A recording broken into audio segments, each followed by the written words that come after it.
Welcome students to Keshav Batta conceptual accountancy classes. Students, आज की video special उन स्टूडेंट्स के लिए है जिनका अभी 12th का हरियाणा बोर्ड का अकाउंट्स का एग्जाम रहता है। ओके, एक स्पेशल डिमांड पे एक मुझे चैप्टर का आ गया है कैश फ्लो स्टेटमेंट, उस पे वीडियो बनाने के लिए। तो आज हम कैश फ्लो स्टेटमेंट, बच्चों को थोड़ा मुश्किल लगता है, तो आज बहुत ही इजी तरीके से हम कैश फ्लो स्टेटमेंट चैप्टर को कंप्लीट करेंगे। उसके बेसिक्स, उसके बारे में पूरा डिस्कस करेंगे।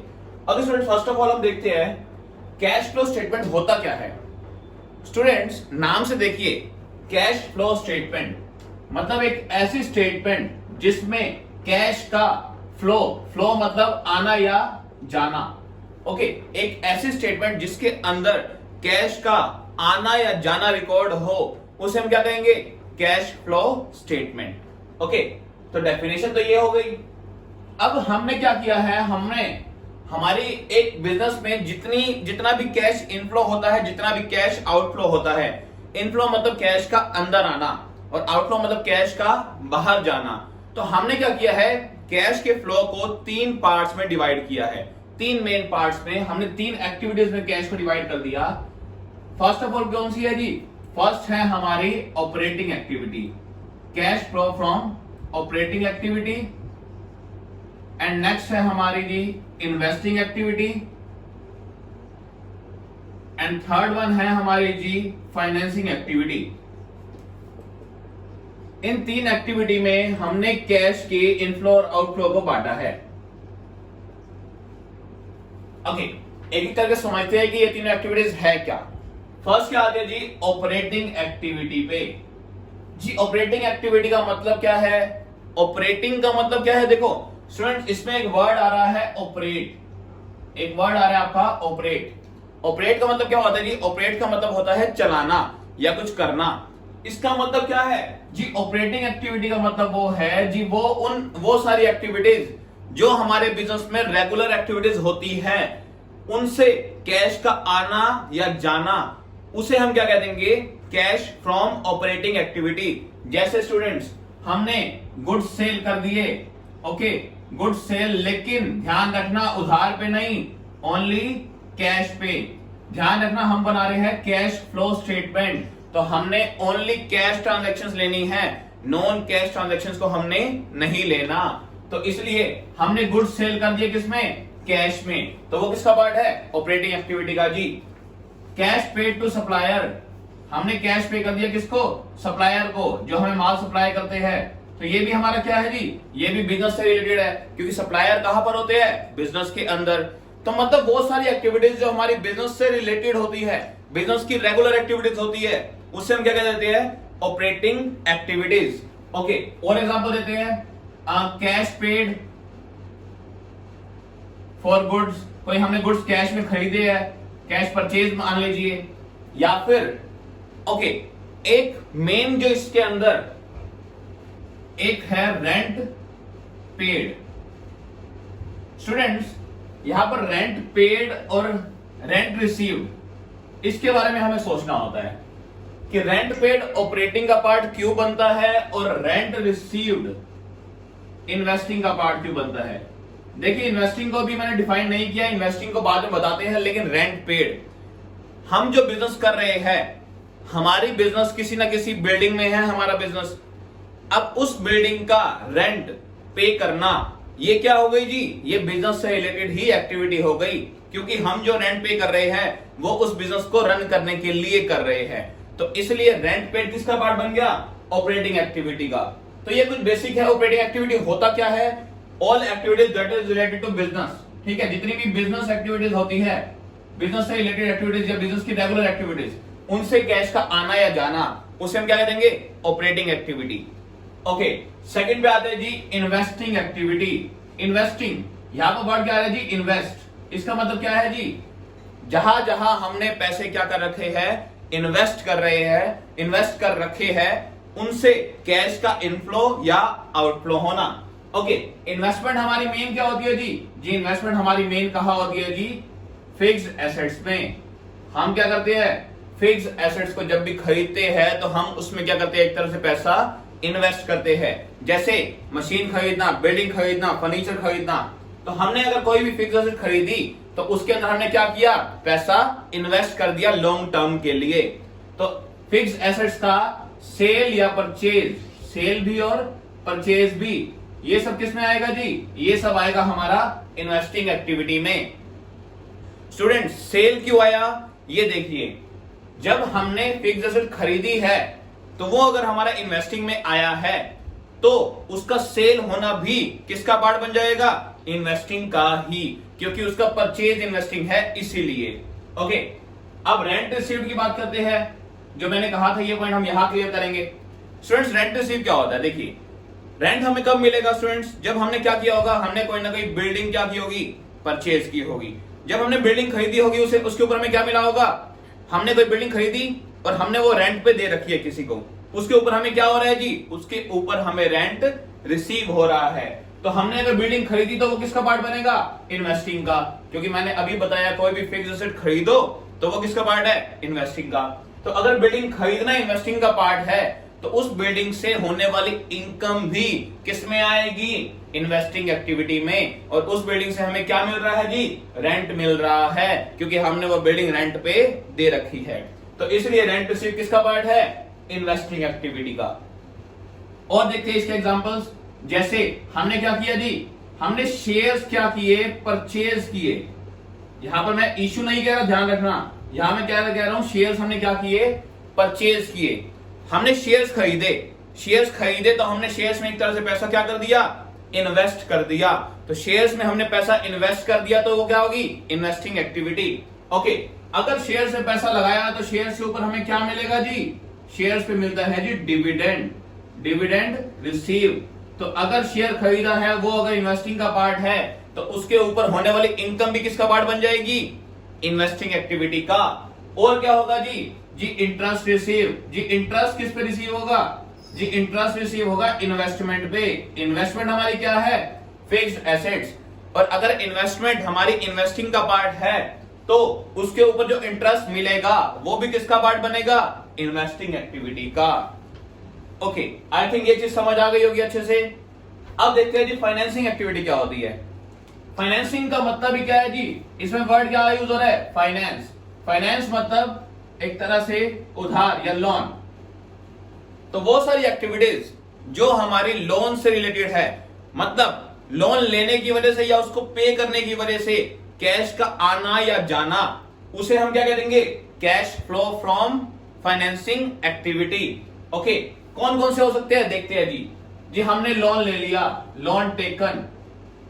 कैसे कैसे लोन ले सकते हैं, मान लो हमने डिवेंचर इश्यू करके लोन ले लिया, इश्यू ऑफ डिवेंचर, या फिर शेयर इश्यू करके क्या ले लिया, लोन ले लिया, इश्यू ऑफ शेयर्स। तो हमने या तो डिवेंचर इश्यू कर दिए, शेयर इश्यू कर दिए, कोई बैंक से लोन ले लिया। तो मतलब हमने जब जब भी कोई लोन लिया या फिर मॉर्गेज लोन ले लिया। स्टूडेंट्स, मॉर्गेज लोन क्या होता है, मॉर्गेज लोन होता है कि हमने कहीं ना कहीं अपनी कुछ ना कुछ एसेट्स गिरवी रखकर, मॉर्गेज का मतलब होता है गिरवी रखना, तो हमने अपनी कोई ना कोई एसेट गिरवी रखकर उसके ऊपर क्या लिया है, लोन लिया है, तो उसे हम क्या कह देंगे, मॉर्गेज लोन। और लोन अगेन किसका पार्ट बन जाएगा, फाइनेंसिंग एक्टिविटी का। ओके, अब हमने ये जो लोन लिया है, देखिए डिवेंचर लिया है हमने लोन, डिवेंचर के ऊपर हम क्या पे करेंगे जी, इंटरेस्ट पे करेंगे। तो इंटरेस्ट पेड किसका पार्ट बन जाएगा जी, फाइनेंसिंग एक्टिविटी का। क्योंकि मैंने कहा कि अगर एक एक्टिविटी या एक कोई भी हमारा पार्ट है, जैसे इश्यू ऑफ डिवेंचर, अगर ये फाइनेंसिंग का पार्ट बन गया है तो उससे होने वाली इनकम या उस पे होने वाला खर्चा वो भी उसी एक्टिविटी का पार्ट बनेगा। ओके, अब जैसे इश्यू ऑफ शेयर्स, हमने शेयर्स इश्यू कर दिए, शेयर्स इश्यू किए, इसका मतलब हमने पब्लिक से क्या लिया, लोन लिया। पब्लिक से लोन लिया तो उसके ऊपर हम क्या पे करेंगे जी, शेयर्स पे करते हैं डिविडेंड। तो डिविडेंड पेड किसका पार्ट बन जाएगा जी, डिविडेंड पेड पार्ट बन जाएगा हमारी फाइनेंसिंग एक्टिविटी का। ओके स्टूडेंट्स, एक और पॉइंट जो लास्ट बताना चाहता हूं वो क्या है जी, स्टूडेंट्स डिवेंचर अगर हमने इश्यू कर दिया और शेयर इश्यू कर दिए, अगर ये फाइनेंसिंग का पार्ट है तो जब हम इनकी पेमेंट करेंगे वापस, देखो हमने लोन लिया या डिवेंचर से लिया या शेयर से, जब हम इनकी वापस पेमेंट करेंगे, जब हम इनका रिडम्पशन करेंगे, इसे क्या कहते हैं हम, रिडम्पशन। तो जब हम इनका रिडम्पशन करेंगे वो भी किसका पार्ट बनेगा, फाइनेंसिंग एक्टिविटी का, क्योंकि इश्यू ऑफ डिबेंचर और शेयर किसका पार्ट है, फाइनेंसिंग का। तो इनका रिडम्पशन भी, रिडम्पशन ऑफ डिबेंचर्स और शेयर्स, तो ये भी किसका पार्ट बन जाएगा, ये भी फाइनेंसिंग एक्टिविटी का पार्ट बन जाएगा। तो ये तो थी एक ओवरव्यू हमारा तीनों एक्टिविटीज का कि हमने कौन कौन सी एक्टिविटीज में कैश फ्लो को बांटा है। कैश के इनफ्लो और आउटफ्लो को हमने बेसिकली 3 पार्ट में बांटा है, ऑपरेटिंग, इन्वेस्टिंग और financing. Operating all activities that is related to business, investing वो सारी एक्टिविटीज जिसमें हम पैसा इन्वेस्ट कर रहे हैं। मोस्टली इसके अंदर क्या आएंगे, investment in fixed assets, fixed asset का खरीदना या बेचना, वो सब आएगा। और फाइनेंसिंग मतलब कुछ भी उधार लेना और उसकी पेमेंट करना, ये सारी एक्टिविटीज किससे रिलेटेड हो गई, फाइनेंसिंग से। ओके, तो हमने इन तीनों का ओवरव्यू ले लिया है। आई थिंक ये अच्छे से क्लियर हो गया होगा। अब हम चलते हैं कि हमने क्वेश्चन जो करने हैं इसमें 2 मेथड है, एक तो हम डायरेक्ट मेथड से करते हैं क्वेश्चन को और एक इनडायरेक्ट मेथड से। तो स्टूडेंट्स डायरेक्ट मेथड और इनडायरेक्ट मेथड क्या होता है वो देखते हैं। स्टूडेंट्स डायरेक्ट मेथड का मतलब क्या है, डायरेक्ट मेथड का मतलब ये है जी हमें ना क्वेश्चन में सारी एक्टिविटीज गिवन होगी। एक्टिविटीज मतलब ये ट्रांजैक्शंस गिवन होगी कि कैश पेड टू सप्लायर या कैश रिसीव फ्रॉम डेटर्स, ये सब कुछ। तो हमने क्या करना होगा, हमने इन एक्टिविटीज को उनके हेड के अंदर रखना होगा, हेड के अंदर लेके जाना होगा। ओके, तो वो तो है जी हमारा डायरेक्ट क्वेश्चन, मतलब जब हमें डायरेक्ट करेंगे तो उस अकॉर्डिंग करेंगे। लेकिन जो एग्जाम में हमारा आता है वो कौन सा मेथड है, वो है जी हमारा इनडायरेक्ट मेथड। ओके, क्योंकि डायरेक्ट मेथड के क्वेश्चंस हमें गिवन नहीं है, ओनली फर्स्ट क्वेश्चन है जो डायरेक्ट मेथड का है। मेनली क्वेश्चन कौन सा है जी, इनडायरेक्ट मेथड का। तो इनडायरेक्ट मेथड के अकॉर्डिंग होता क्या है वो सुनिए। स्टूडेंट्स इनडायरेक्ट मेथड में हमें पहले से ही क्या गिवन होता है जी, हमें पहले से ही नेट प्रॉफिट गिवन होता है या कोई ना कोई प्रॉफिट गिवन होता है। ओके, अब हमें प्रॉफिट ऑलरेडी गिवन है क्वेश्चन में और बाकी सारी एक्टिविटीज भी गिवन है। अब सुनिए स्टूडेंट्स, हुआ क्या, हमें प्रॉफिट गिवन है। प्रॉफिट कब आता है, प्रॉफिट आता है जी at the end of the year. साल खत्म होने पे हमें क्या पता लगता है जी, हमें कितना प्रॉफिट हुआ या कितना लॉस हुआ। लेकिन अब हमें क्वेश्चन में पहले से दे रखा है। ओके, तो प्रॉफिट क्या होगा जी, देखो अगर प्रॉफिट हमने निकाल लिया है तो इसका मतलब क्या है जी हम तीनों एक्टिविटीज को इसमें ले चुके हैं, ऑपरेटिंग भी, इन्वेस्टिंग भी और फाइनेंसिंग भी। मतलब हम तीनों एक्टिविटीज को प्लस माइनस कर चुके हैं, तीनों एक्टिविटीज के कैश इनफ्लो और आउटफ्लो को हम प्लस माइनस कर चुके हैं, तब जाके हमारा क्या आया है जी, नेट प्रॉफिट। अब स्टूडेंट्स क्या है, ये नेट प्रॉफिट से ऊपर से हमने स्टार्ट करना है, नेट प्रॉफिट से, और हमने तीनों एक्टिविटीज के कैश इनफ्लो और आउटफ्लो को अलग अलग निकालना है। तो स्टूडेंट्स कैसे करेंगे, देखिए स्टूडेंट्स हमें इतना पता है जी नेट प्रॉफिट, इसके अंदर हमारी तीनों एक्टिविटीज इंक्लूड है। कौन कौन सी, operating plus investing plus financing. Okay, net profit इन तीन एक्टिविटीज से मिलकर बना होगा, ऑपरेटिंग, इन्वेस्टिंग और फाइनेंसिंग। ऊपर का मैं रब कर रहा हूं, आप नोट कर लेना ताकि मैं अच्छे से समझा सकूं ऊपर फॉर्मूले से।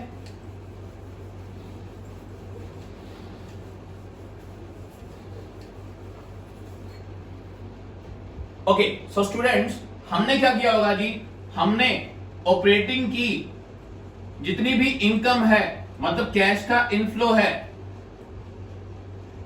उसे क्या किया होगा, ऐड, और ऑपरेटिंग एक्टिविटी के जितने भी खर्चे हैं उसे क्या किया होगा, हमने माइनस किया होगा। सेम ऐसे हमने क्या किया होगा जी, इन्वेस्टिंग की जितनी भी इनकम है उसे क्या किया होगा, ऐड, और इन्वेस्टिंग के जितने भी क्या है खर्चे हैं उसे हमने क्या किया होगा, माइनस। बस इतना ध्यान रखना, ये वो सारी चीजें हैं जिनसे कैश का इनफ्लो या आउटफ्लो हुआ होगा। ओके, और लास्ट क्या आता है जी, फाइनेंसिंग। तो फाइनेंसिंग से होने वाला मतलब कैश इनफ्लो, फाइनेंसिंग का इनफ्लो हमने क्या किया होगा, ऐड किया होगा, और फाइनेंसिंग से आउटफ्लो जो हमारा पैसा गया होगा वो हमने क्या किया होगा जी, माइनस किया होगा। एंड में हमारा क्या आ गया होगा जी, नेट प्रॉफिट। ओके, तो स्टूडेंट्स ये सारी तो अभी हमने क्या लिखी है जी, ये सारी तो है हमारी कैश एक्टिविटीज। जिनसे कैश का इनफ्लो या आउटफ्लो हुआ है। और नेट प्रॉफिट में अदर एक्टिविटीज भी इंक्लूड होगी जिनसे कैश का इनफ्लो या आउटफ्लो नहीं होता। लेकिन बेसिकली हम पहले एक चीज समझ ले, देखिए हमने करना क्या है। ये हमें नेट प्रॉफिट ये पता है इन 3 एक्टिविटीज से मिलकर बना है। ओके, हमने अब 3 एक्टिविटीज को अलग अलग करना है। तो हम क्या करें, देखो स्टूडेंट्स, अगर मैं यहां नेट प्रॉफिट में से फाइनेंसिंग का जो आउटफ्लो है इसको दोबारा क्या कर दूं, ऐड कर दूं। फाइनेंसिंग का आउटफ्लो है उसे ऐड कर दूं, और फाइनेंसिंग में जो इनफ्लो है उसे क्या कर दूं, माइनस। तो इनका इफेक्ट खत्म हो गया, क्योंकि ये पहले जो ऐड किया था वो माइनस कर दिया और जो पहले माइनस किया था वो प्लस कर दिया। ओके, तो इन दोनों का इफेक्ट क्या हो गया, खत्म। ऐसे ही मैं क्या करूं जी, इन्वेस्टिंग की इनकम को क्या कर दूं, जो ऐड किया है उसे माइनस कर दूं और जो माइनस किया है उसे प्लस कर दूं। ओके, तो लास्ट में जो बच जाएगा वो कौन सी एक्टिविटी बच जाएगी, वो बच जाएगी जी ऑपरेटिंग। कैसे जी, देखिए अगर हम इसे फॉर्मूले को लिख ले तो फॉर्मूला क्या है जी, operating plus investing plus financing equal to net profit. तो अब हम क्या करें, अगर हमने खाली ऑपरेटिंग एक्टिविटीज अलग से निकालनी है तो नेट प्रॉफिट में से हम फाइनेंसिंग एक्टिविटी को भी हटा दे और इन्वेस्टिंग को भी हटा दे। अगर हम इन 2 एक्टिविटीज को अलग कर दे तो हमारी कौन सी एक्टिविटी बच जाएगी, खाली ऑपरेटिंग एक्टिविटी। तो इसका मतलब क्या है जी, इनको हटाएंगे कैसे जी, जब जब नेट प्रॉफिट में से पहले जो भी मैंने ऐड किया था उसे अब क्या कर दूं, माइनस, और जो भी पहले क्या किया था माइनस उसे अब क्या कर दूं, ऐड। तो पहले मैंने इनकम, इन दोनों से होने वाली इनकम पहले ऐड की होगी, अब उन दोनों की इनकम माइनस कर दो, जिससे जिससे कैश का इनफ्लो हुआ है। इनकम किस किस की, फाइनेंसिंग और इन्वेस्टिंग एक्टिविटी की। और उसके बाद क्या करूं, जो इन दोनों के कैश का क्या हुआ है, इन दोनों की वजह से जो कैश का आउटफ्लो हुआ है, पहले माइनस हुआ था, अब क्या कर दूं, प्लस कर दूं, कैश का आउटफ्लो।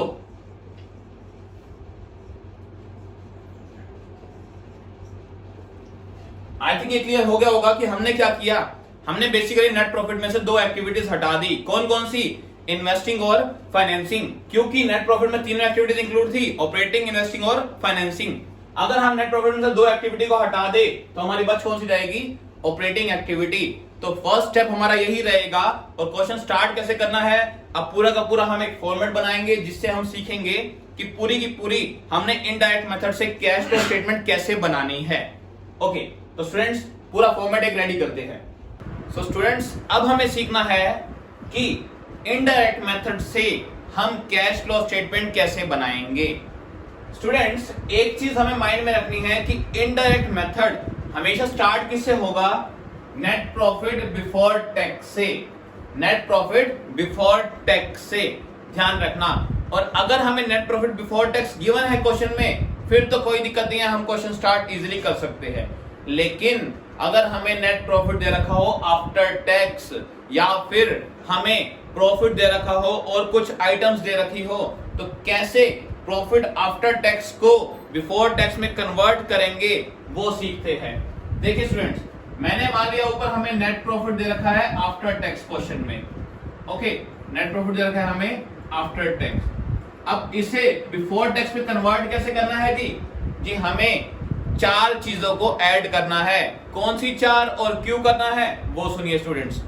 ये वो सारी चीजें हैं स्टूडेंट्स जो हमने प्रॉफिट में से, पार्टनर्स को प्रॉफिट बांटने से पहले प्रॉफिट में से अलग रख ली होगी।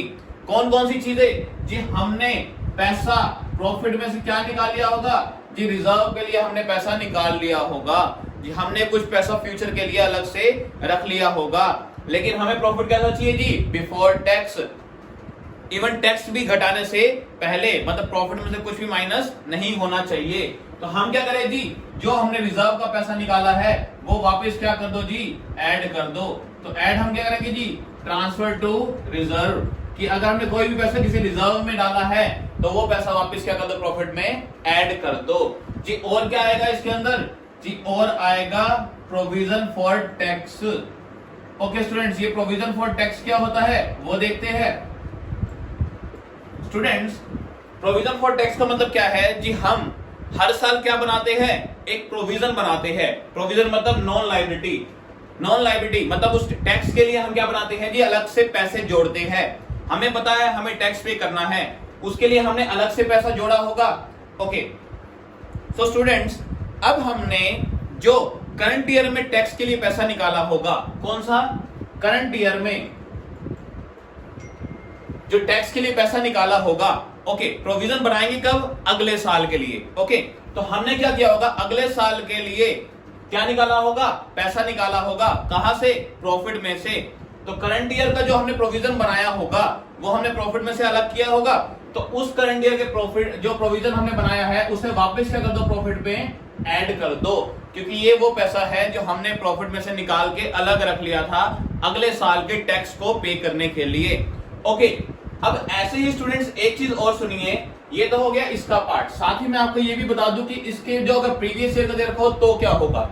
सुनिए स्टूडेंट्स, अगर हमें प्रीवियस ईयर का भी प्रोविजन फॉर टैक्स गिवन होगा क्वेश्चन में, तो हम क्या करेंगे, देखिए स्टूडेंट्स, जो पिछले साल हमने प्रोविजन बनाया होगा वो किस लिए बनाया होगा, वो बनाया होगा हमने इस साल के टैक्स को पे करने के लिए। तो जो प्रीवियस ईयर का प्रोविजन होगा उसे हम क्या मानेंगे जी, उसे हम इस साल टैक्स पेड मान लेंगे। क्या मान लेंगे जी, टैक्स पेड, कि वो हमने टैक्स इस बार क्या किया होगा, पे किया होगा। और अगर हमने टैक्स पे किया है तो टैक्स पे करना कौन सी एक्टिविटी का पार्ट है स्टूडेंट्स, टैक्स क्या होता है, टैक्स बिजनेस की नॉर्मल एक्टिविटी में होता है। और बिजनेस में होने वाली जितनी भी एक्टिविटीज होती है वो कौन सी है जी, वो है ऑपरेटिंग एक्टिविटी। तो ऑपरेटिंग एक्टिविटी में सबसे लास्ट में हम क्या माइनस करते हैं जी, टैक्स पेड। तो ये टैक्स पेड किसका पार्ट बन जाएगा जी, ऑपरेटिंग एक्टिविटी का।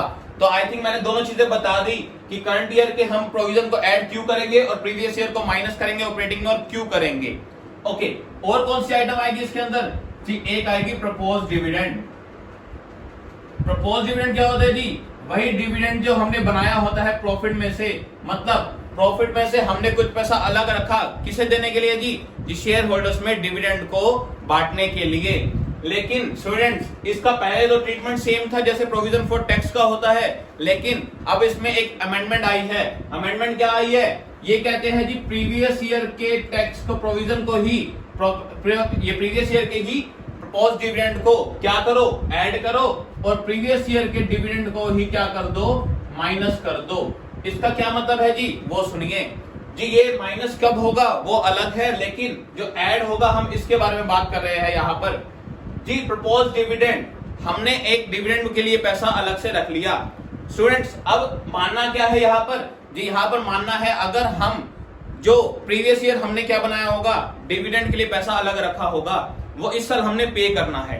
तो हम क्या करेंगे जी, जितना हमने पिछला साल डिविडेंड का पैसा रखा है उतना ही हम एज्यूम करेंगे कि उतना ही पैसा हम इस साल भी अलग रखने वाले हैं। मतलब उतना ही पैसा हमने प्रॉफिट में से डिविडेंड के लिए अलग किया होगा। ओके, पहले स्टूडेंट यहाँ पे करंट ईयर होता था, क्यों होता था, क्योंकि हम पहले क्या करते थे जी, करंट ईयर में जो पैसा अलग रखा है उसे हम वापस क्या करते थे, ऐड करते थे। लेकिन अब यहाँ प्रीवियस ईयर क्यों किया जी, एक ये है जी, कई बार क्या होता था हम डिविडेंड के लिए ज्यादा पैसे अलग रख लेते थे, जितना डिविडेंड पे नहीं करना होता था उससे भी ज्यादा। तो अब क्या अमेंडमेंट आ गई जी, अमेंडमेंट आ गई जी, प्रीवियस ईयर के डिविडेंड को ही आप इस साल का डिविडेंड मानो और उसी को ऐड करो। ओके, तो प्रीवियस ईयर का डिविडेंड हमने क्या कर दिया, वापस ऐड कर दिया जो हमने प्रॉफिट में से अलग किया था। ओके, सो स्टूडेंट्स, अब हमने प्रीवियस ईयर जो पिछले साल डिविडेंड बनाया होगा वो इस साल हमने डिविडेंड क्या किया होगा, पे किया होगा। ओके, तो पिछले साल का डिविडेंड जो हमने बनाया होगा वो इस साल पे किया होगा, तो वो क्या बन जाएगा हमारा, डिविडेंड पेड। क्या बन जाएगा, डिविडेंड पेड। अब स्टूडेंट, डिविडेंड पेड किसका पार्ट है जी, डिविडेंड पेड पार्ट है फाइनेंसिंग का। क्यों है जी, डिविडेंड किस पे पे करोगे, शेयर्स पे। जब आपने शेयर से लोन लिया होगा उस पे क्या पे करोगे, डिविडेंड। तो डिविडेंड पेड अगर हमारा प्रपोज डिविडेंड होगा वो प्रीवियस ईयर का ही ऊपर ऐड होगा, कब, नेट प्रॉफिट आफ्टर टैक्स को बिफोर बनाने के लिए, और वही सेम अमाउंट फाइनेंसिंग में डिविडेंड पेड मानते हुए भी क्या होगा, माइनस होगा। ओके, तो ये हो गई 3 आइटम्स। एक और आइटम देख लेते हैं स्टूडेंट, वो कौन सी है जी, इंटरिम डिविडेंड। जी इंटरिम डिविडेंड क्या होते हैं जी, ये वो डिविडेंड होता है जो हम साल के मिड में ही डिक्लेयर कर देते हैं और बीच में ही 5 दिन के अंदर अंदर इसकी पेमेंट करनी भी जरूरी होती है। ओके, तो ये होता है इंटरिम डिविडेंड। तो इन 4 चीजों को अगर हम वापस क्या कर दे, प्रॉफिट में ऐड कर दे। कौन से प्रॉफिट में? आफ्टर टैक्स में दोबारा इन चीजों को जोड़ दे तो हमारा नेट प्रॉफिट कौन सा आ जाएगा जी? Before tax. लेकिन इसमें एक आइटम लेस भी होती है जो आपको बहुत कम क्वेश्चन में देखने को मिलेगी। वो कौन सी है जी? जी वो है रिटर्न फ्रॉम इनकम टैक्स, ठीक है, या रिटर्न फ्रॉम टैक्स। कई बार क्या आता है जी? रिफंड फ्रॉम टैक्स या रिटर्न फ्रॉम टैक्स। कई बार क्या होता है जी? हम एजम्पशन बेसिस पे टैक्स ज्यादा पे कर देते हैं, ओके, और उस टैक्स का बाद में हमें क्या आता है, जब हम टैक्स कैलकुलेट करते हैं या income tax authority tax calculate करती है हमारा, तो एक्चुअल में जो टैक्स हमने पे किया है उससे कम बनता है हमारा। तो वहां से हमारा क्या होता है? इनकम टैक्स से हमारा टैक्स क्या आता है? रिफंड आता है। अब टैक्स रिफंड आया होगा तो उससे प्रॉफिट क्या हुआ होगा? बढ़ गया होगा जी, प्रॉफिट बढ़ गया होगा। लेकिन हमें क्या चाहिए जी? बिफोर टैक्स, बिफोर किस चीज के? तो पहले ऐड हुआ होगा, अब उसे क्या कर दो? माइनस। तो ये सारी एक्टिविटीज करने के बाद हमारा जो लास्ट में बच जाएगा वो क्या होगा? Net profit before tax. तो स्टूडेंट्स दोबारा बता रहा हूं कौन कौन सी 4 आइटम्स है? Transfer to reserve, proposed dividend, provision for tax और इंटरिम डिविडेंड। ओके, तो इन 4 आइटम्स को अगर हम ऐड कर देंगे और ईयर मैंने मेंशन कर दिया है कैसे कैसे उनका ट्रीटमेंट करना है, तो इसके बाद हमारा क्या आ जाएगा? Net profit before tax. और अगर हमारा नेट प्रॉफिट बिफोर टैक्स आ गया तो अब हमारा क्वेश्चन बिल्कुल इजी है स्टार्ट करने के लिए। ओके, सो स्टूडेंट्स अभी हमने सीखा कि नेट प्रॉफिट आफ्टर टैक्स को बिफोर टैक्स में कन्वर्ट कैसे करते हैं। और अब हमने क्या देखना है? अब हमने इनडायरेक्ट मेथड का फॉर्मेट देखना है पूरा का पूरा, कि कैसे इनडायरेक्ट मेथड से हम तीनों एक्टिविटीज को अलग करेंगे, ऑपरेटिंग, इन्वेस्टिंग एंड फाइनेंसिंग को। सबसे पहले हम बात करते हैं कि ऑपरेटिंग एक्टिविटी की। ओके, तो ये हमारा क्या है? Cash from operating activity. Cash from operating activity.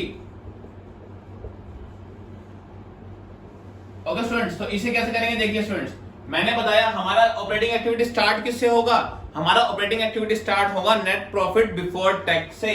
तो हमने सबसे पहले क्या लिख लिया जी? हमने सबसे पहले जो नेट प्रॉफिट बिफोर टैक्स अभी हमने बनाया था उसे हमने लिख लिया। ओके, उसके बाद हम क्या करेंगे जी? अब हम करेंगे जी सबसे पहला step, adjustment of non cash and non operating item. इसका मतलब क्या है जी? जी वो आइटम्स जो कि कैश की नहीं थी लेकिन उनसे प्रॉफिट पे कोई ना कोई क्या आया था? फर्क आया था, या प्रॉफिट कम हुआ था या प्रॉफिट बढ़ा था, लेकिन उन आइटम से कैश का इनफ्लो या आउटफ्लो नहीं हुआ, तो उसे क्या कर देंगे? हम प्रॉफिट में वापस ऐड कर देंगे। जैसे कि डेप्रिसिएशन। स्टूडेंट डेप्रिसिएशन क्या होता है? डेप्रिसिएशन होता है मशीनरी या किसी फिक्स एसेट्स की वैल्यू में रिडक्शन आना, उनकी वैल्यू रिड्यूस होना, या टाइम की वजह से या फिर कॉस्ट की वजह से। ओके, तो डेप्रिसिएशन हमारा क्या है? जी डेप्रिसिएशन हम कहीं पे नहीं करते। डेप्रिसिएशन हमारा नॉन कैश आइटम है, लेकिन डेप्रिसिएशन लगाने से प्रॉफिट क्या हुआ होगा? ये हमारे कंपनी या फर्म का प्रॉफिट क्या हुआ होगा? कम हुआ होगा।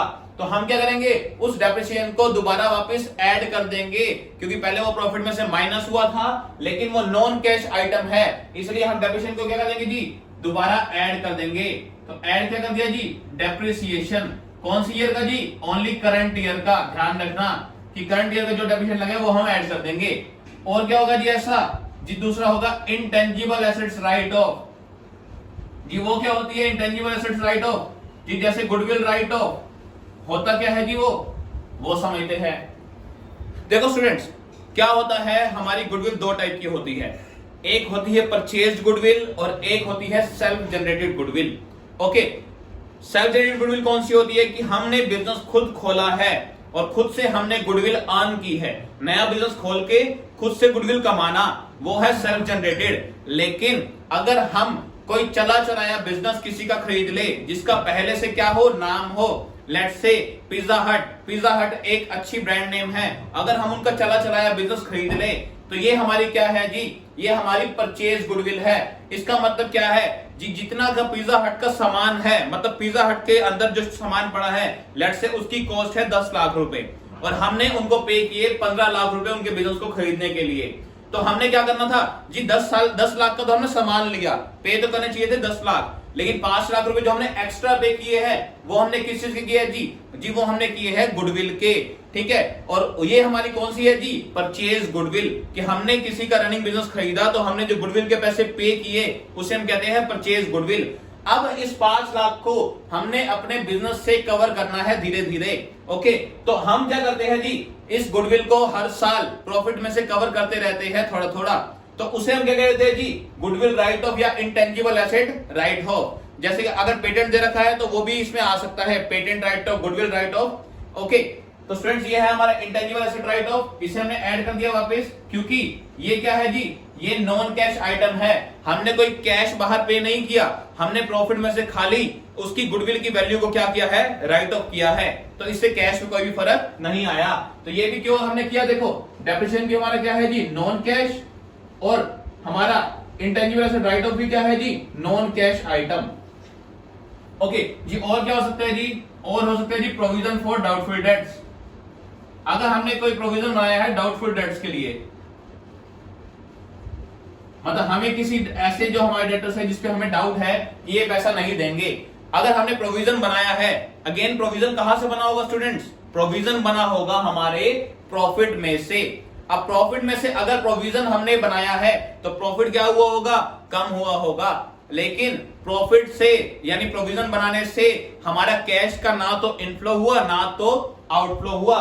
तो इसीलिए ये भी हम क्या कर देंगे, प्रोविजन और बनाया है तो उसे वापस क्या कर देंगे, ऐड कर देंगे, ताकि प्रॉफिट पहले जैसा आ जाए। ओके, तो ये तो हो गई कुछ नॉन कैश आइटम्स, और भी होगी। अब हम देखते हैं कि कौन कौन सी ऐसी आइटम्स है जो कि इन्वेस्टिंग का पार्ट है या फिर फाइनेंसिंग का पार्ट है, और उससे हमें ऐड करना है या लेस करना है। ओके स्टूडेंट्स, एक और चीज रह गई हमारी, वो क्या है जी, ऐड हम करेंगे loss on sale of assets, loss on sale of assets. Students इसके दो रीजन है, सुनिए।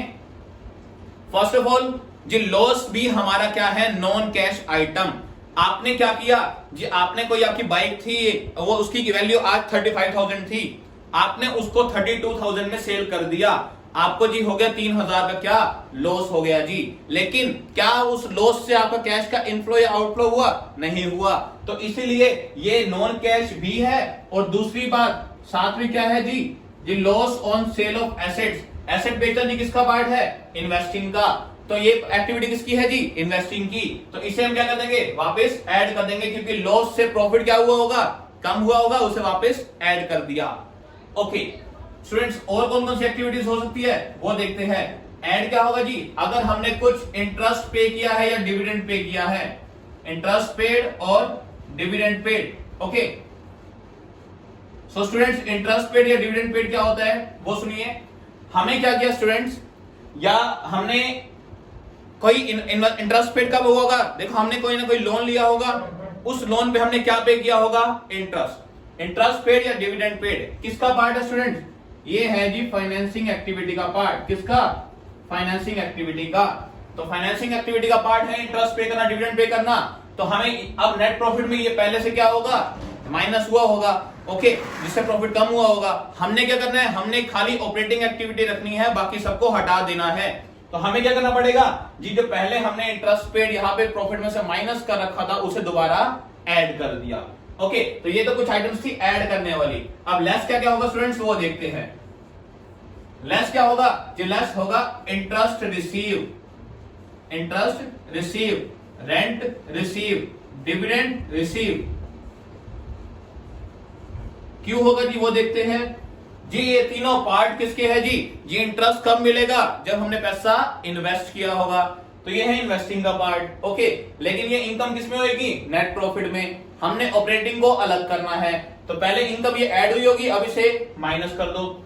ऐसे ही रेंट रिसीव, रेंट रिसीव पहले क्या हुआ होगा, ऐड हुआ होगा, अब इसे माइनस कर दो। डिविडेंड रिसीव, पहले डिविडेंड मिला होगा, हमने शेयर्स खरीदे होंगे, तो ये भी पार्ट किसका है जी, इन्वेस्टिंग का। ऐसे क्या कर दो, माइनस कर दो। इन तीनों की रीजन क्या रहे जी ये किसका पार्ट है जी, इन्वेस्टिंग एक्टिविटी का। ओके, और क्या लेस होगा जी, और लेस होगा जी profit on sale of assets जी। अब ये क्यों माइनस किया जी ये भी नॉन कैश आइटम है जी। प्रॉफिट भी क्या है हमारी, नॉन कैश आइटम। जैसे लॉस था वैसे प्रॉफिट भी क्या है, non cash item.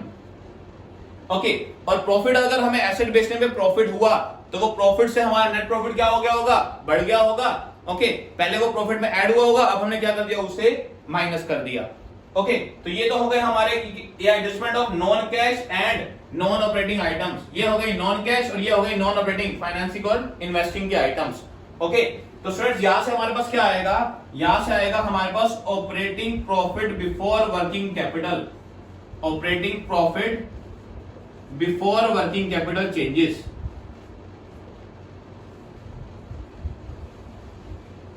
Okay students, क्यों हमने ऐसे लिखा बिफोर वर्किंग कैपिटल, क्योंकि अभी हमने वर्किंग कैपिटल के इफेक्ट को नहीं लिया। जी वर्किंग कैपिटल क्या होती है, जी वर्किंग कैपिटल वो कैपिटल होती है जो हमें डे टू डे टास्क के लिए चाहिए होती है, जिसके अंदर हमारी क्या आती है जी, इसके अंदर आती है हमारी करंट एसेट्स और करंट लायबिलिटीज। करंट एसेट्स और करंट लायबिलिटीज क्यों आती है जी, करंट एसेट्स वो एसेट्स होती है जिसे हम एक साल में कैश में कन्वर्ट कर सकते हैं, और करंट लायबिलिटीज वो लायबिलिटीज होती है जिनकी एक साल के अंदर अंदर पेमेंट करनी जरूरी होती है। तो वर्किंग कैपिटल का मतलब क्या है जी, करंट एसेट्स और करंट लायबिलिटीज के बीच का डिफरेंस। मतलब करंट एसेट में से अगर हम करंट लायबिलिटी हटा दे तो जो पैसा हमारे पास बच जाता है वो हमारे पास क्या होता है, वर्किंग कैपिटल। तो अभी हमने करंट एसेट्स और करंट लायबिलिटी का चेंज रिकॉर्ड नहीं किया, अब उसे रिकॉर्ड करना है। तो स्टूडेंट्स क्या ऐड होगा, क्या लेस और क्यों होगा वो देखते हैं। स्टूडेंट्स ऐड होगा यहां पर हमारा decrease in current assets, decrease in current assets and increase in current liability. Students ये क्यों हुआ ये देखते हैं। ओके, करंट एसेट्स कम हो रही है तो हम उसे ऐड क्यों कर रहे हैं वो देखते हैं। देखो स्टूडेंट्स, हमारा यहाँ पे फोकस किस पे है, कैश के इनफ्लो या आउटफ्लो पे, कि कब कब कैश आ रहा है और कब कब कैश जा रहा है। करंट एसेट में डिक्रीज आया, मैं कह रहा हूं कि स्टॉक हमारे पास था माल, हमने वो स्टॉक बेच दिया, स्टॉक बेचने से क्या होगा जी, पैसा आएगा। अब पैसा आएगा, देखो एसेट तो क्या हुई, करंट एसेट कम हुई, लेकिन कैश का क्या हुआ जी, इससे कैश का इनफ्लो हुआ। तो कैश का इनफ्लो हुआ तो हमें उसी का देखना है कि कैश का इनफ्लो आउटफ्लो कब होता है, तो ये क्या हो जाएगा जी, ऐड। जी ऐसे ही इंक्रीज इन करंट लायबिलिटी, जब लायबिलिटी बढ़ेगी, लायबिलिटी बढ़ेगी इसका मतलब हमने क्या लिया जी, लोन लिया, लोन लिया तो क्या हुआ जी, पैसा आया। अब पैसा आया तो अगेन हमारी वो किसका हुआ, कैश का इनफ्लो, तो ये भी क्या होगा, ऐड होगा। ओके, अब लेस क्या क्या होगा स्टूडेंट्स, लेस होगा हमारा इसके अपोजिट, क्या जी, increase in current assets, current asset बढ़ेगी, या फिर decrease in current liability, current liability क्या होगी, कम होगी।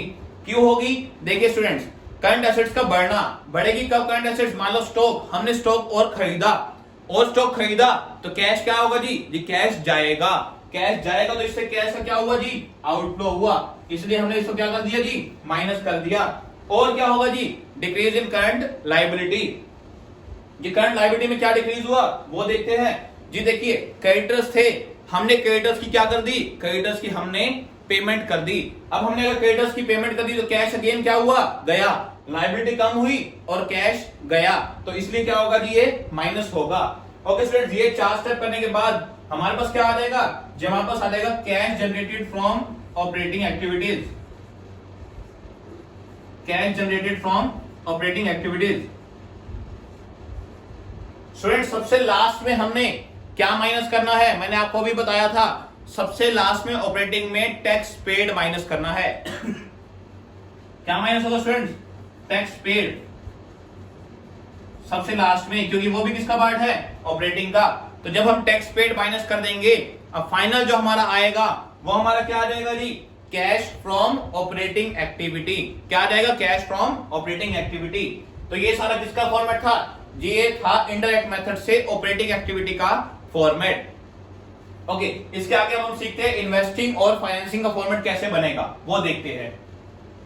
आते हैं हमारा कैश फ्रॉम इन्वेस्टिंग एक्टिविटी और कैश फ्रॉम फाइनेंसिंग एक्टिविटी, इसके बारे में सीखते हैं।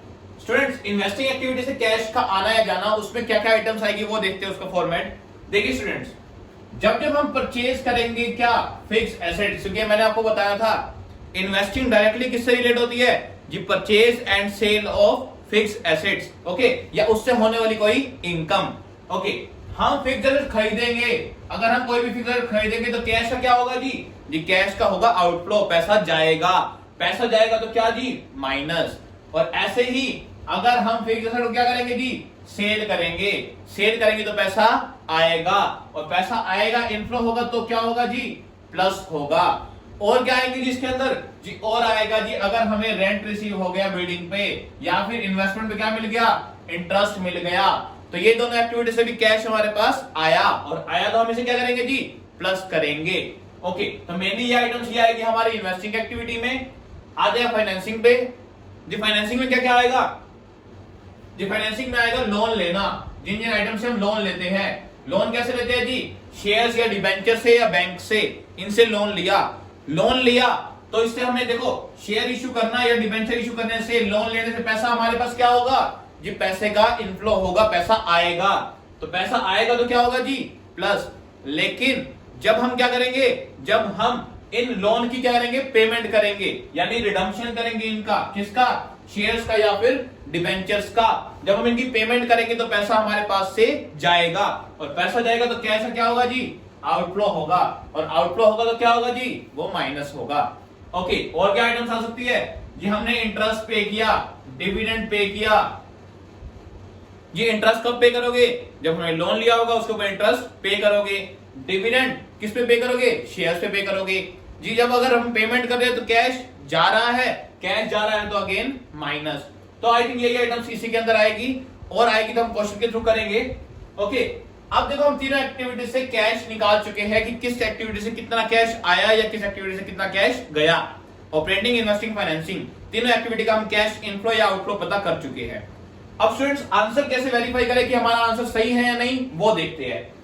ओके, इजीली वेरीफाई हो सकता है स्टूडेंट्स। देखिए, इन तीनों एक्टिविटीज को अगर हम ऐड कर दे, ऑपरेटिंग से जो कैश आया या गया उसे ऐड कर दे, इन्वेस्टिंग से जो कैश आया या गया उसे ऐड कर दे, फाइनेंसिंग से जो कैश आया या गया उसे ऐड कर दे, तो हमारे पास क्या आ जाएगा जी, हमारे पास वो कैश आ जाएगा जो हमने करंट ईयर में या तो प्लस हुआ है या माइनस, या तो इनफ्लो हुआ है या आउटफ्लो, क्योंकि ये तीन एक्टिविटीज है जिनसे कैश का आउटफ्लो हो रहा है या इनफ्लो। ओके, अगर हम तीनों एक्टिविटीज के कैश के आउटफ्लो या इनफ्लो को ऐड कर दे तो हमारे पास क्या आ जाएगा जी, करंट ईयर का कैश का आउटफ्लो या इनफ्लो। ओके, एक एग्जांपल लेते हैं, सुनिए। मान लो शुरू में मेरे पास 50,000 रुपए थे साल के शुरू में। ओके, 50,000 रुपए साल के शुरू में थे। करंट ईयर में जिन जो एक्टिविटीज की मैंने, उससे मेरा टोटल जो आउटफ्लो हुआ, टोटल जो इनफ्लो हुआ वो कितना हुआ जी, 40,000 रुपीज। क्या हुआ, इनफ्लो, और कैश आया तीनों एक्टिविटी को मिला के 40,000 रुपए और आए। तो एट द एंड मेरे पास कैश बचना कितना चाहिए जी, मेरे पास बचना चाहिए 90,000 रुपीज। यही तो है स्टूडेंट, सेम ऐसे ही से वेरीफाई करेंगे। स्टूडेंट्स ये आ गया हमारे तीनों एक्टिविटीज को प्लस करके करंट ईयर का कैश इनफ्लो या आउटफ्लो। अगर हम इसके अंदर क्या जोड़ दे जी, हमारा जो शुरू में कैश था वो जोड़ दे कि कैश शुरू में कितना था और इस साल कितना आया या गया, तो एंड में हमारा बचना कौन सा चाहिए जी, एंड में हमारा बचना चाहिए कैश एट द एंड, जो क्लोजिंग बैलेंस दे रखा होगा किसका, कैश का। और अगर क्लोजिंग बैलेंस कैश का मैच हो जाता है किससे जी, ओपनिंग में करंट ईयर के इनफ्लो या आउटफ्लो को ऐड करने से, तो हमारा क्या आएगा जी, आंसर बिल्कुल सही होगा। ओके, तो स्टूडेंट्स ये था वेरिफिकेशन का प्रोसेस कि आप कैसे अपना आंसर को वेरीफाई कर सकते हो कि आपका आंसर बिल्कुल सही है या नहीं। तो स्टूडेंट्स आई थिंक ये तीनों एक्टिविटीज आपको अच्छे से समझ आ गई होगी, आपको इनका मीनिंग, इनका फॉर्मेट अच्छे से समझ आ गया होगा। अभी रहते हैं कुछ अकाउंट्स बनाने, जैसे कि प्रोविजन फॉर टैक्स का अकाउंट कैसे बनाते हैं, या फिर हमारा प्रपोज डिविडेंड, या फिर डेप्रिसिएशन का अकाउंट, या फिर एसेट्स का अकाउंट, ये अकाउंट कैसे बनाते हैं। तो ये अकाउंट बनाने अभी हम सीखेंगे हमारे नेक्स्ट लेक्चर में। तो टिल देन आज के लिए इतना ही।